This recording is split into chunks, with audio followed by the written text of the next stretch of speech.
Alright, this is my commentary on the TA Apex Mizu 435 run I did. This run is fairly lucky. There's some improvements that can be had, as always, but it's still very good.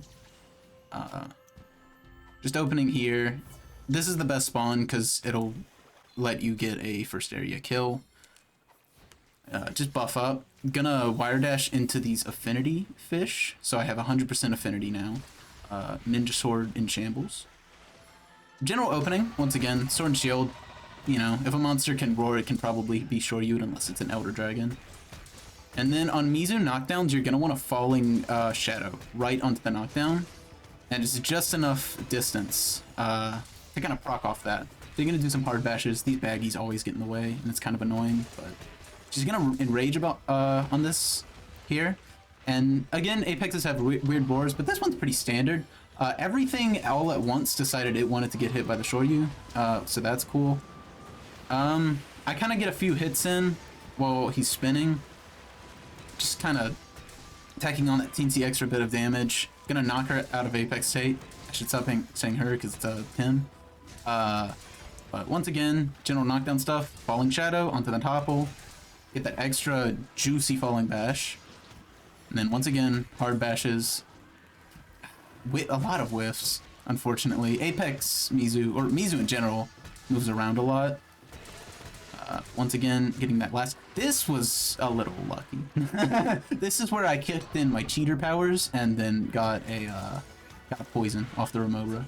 It can happen from time to time. It's not extremely rare, but you know.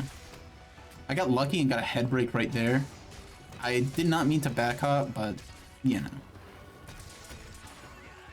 The head break is not an Apex topple. I didn't get the head there, which you can do. I was after the flinch. So monsters are in like a weird state where they can't be toppled, or like at least Apexes in particular. They can't be toppled. They can be KO'd, but if they're in a flinch, you can't really get that topple. So if you hit them like right after, you're very likely to get the topple if you kind of feel it out like that. So I'm gonna get the stun again. It's a good stall for when he gets up because he's gonna roar, because generally the amount of damage you're doing in a stun is going to enrage an Apex monster. They're very, you know, angy and all that. Another Shoryu, you know, you get the gist of this. Just some bites.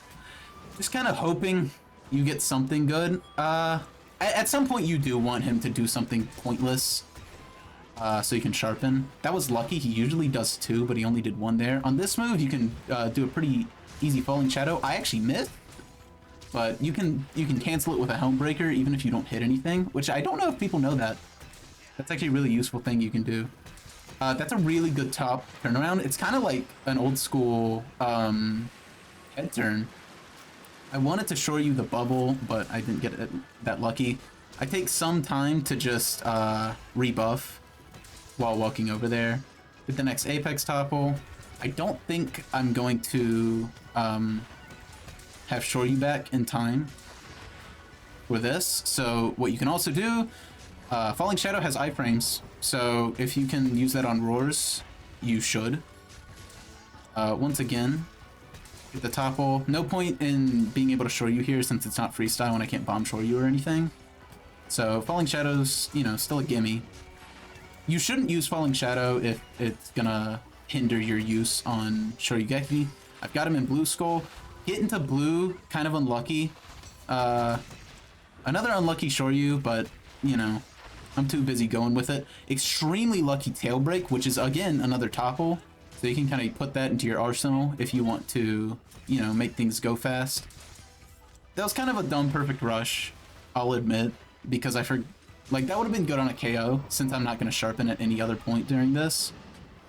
This is the first time you actually get to see Apex Mizu finish his roar. That's a terrifying move, because it's probably going to one-shot you. But he has a lot of downtime afterwards, and you can kind of punish it. Stuff like that. It's generally just, you know... In short, like, Monster Hunter is kind of an action-reaction type of thing.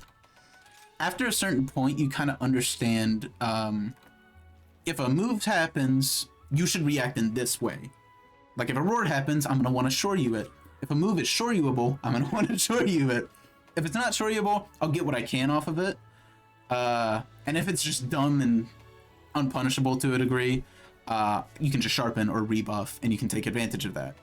So that's kind of the general flow of what a TA run is. If you get that, but you know, it's a clean run. Kind of shows off what you can do versus Apex Mizu. There's a lot of finicky punishes that I could have improved a lot.